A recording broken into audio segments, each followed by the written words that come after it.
নমস্কার বন্ধুরা, শুরু হতে চলেছে বিগত কয়েকশো বছরের মধ্যে সব থেকে বড় বলয়গ্রাস সূর্যগ্রহণ। এই গ্রহণটি 2024 সালের দ্বিতীয়তম বলয়গ্রাস সূর্যগ্রহণ। দিনের বেলাতেই কিন্তু নেমে আসবে রাত্রির মতো অন্ধকার। জ্যোতিষ শাস্ত্র মতে সূর্যগ্রহণ বা চন্দ্রগ্রহণকে অশুভ বলে মনে করা হয়, কারণ গ্রহণের সময় অশুভ শক্তি জেগে ওঠে। ফলে বিভিন্ন জাতক জাতিকাদের মধ্যে খারাপ প্রভাব এবং ভালো প্রভাব উভয়ই লক্ষ্য করা যায়।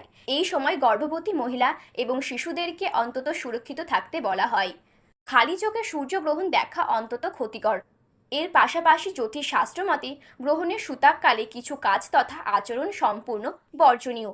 নিজেদের কক্ষপথে পরিক্রমণের সময় যখন সূর্য এবং পৃথিবীর মাঝে চাঁদ চলে আসে, সেই সময় চাঁদের আড়ালে সূর্যরশ্মি পৌঁছতে পারে না পৃথিবীতে।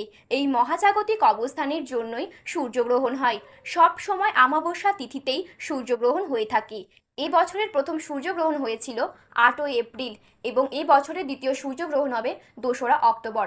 ভারতীয় সময় অনুযায়ী 2রা অক্টোবর রাত 9:13 থেকে শুরু হবে সূর্যগ্রহণ, চলবে রাত 3টে থেকে 17 পর্যন্ত।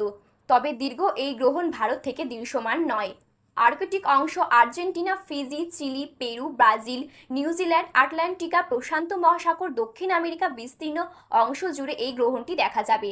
সাধারণত গ্রহণের 12 ঘন্টা আগে থেকে শুরু হয় সূতককাল। জ্যোতিষ তথা বাস্তু বিশেষজ্ঞ গৌরব কুমার দীক্ষিতের মতে রান্না করা, খাবার খাওয়া, ধারালো অস্ত্র ধরা, কোনো শুভ কাজ করা এই সময় নিষিদ্ধ।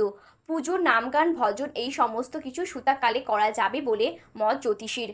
তবে গ্রহণ কোনো দেশ থেকে দৃশ্যমান না হলেও সূতককালে পালনীয় নিয়ম আচার অনুষ্ঠান পালন না করলেও ক্ষতি নেই বলে মত জ্যোতিষীর। তো এই ছিল আজকের গ্রহণ সম্পর্কে বিস্তারিত খবর। এই রকম গ্রহণ সম্পর্কে আরও বিস্তারিত খবর জানতে হলে আমাদের চ্যানেলটি সাবস্ক্রাইব করে পাশে থাকা বেল বাটনটি অল করে রেখে দেবেন।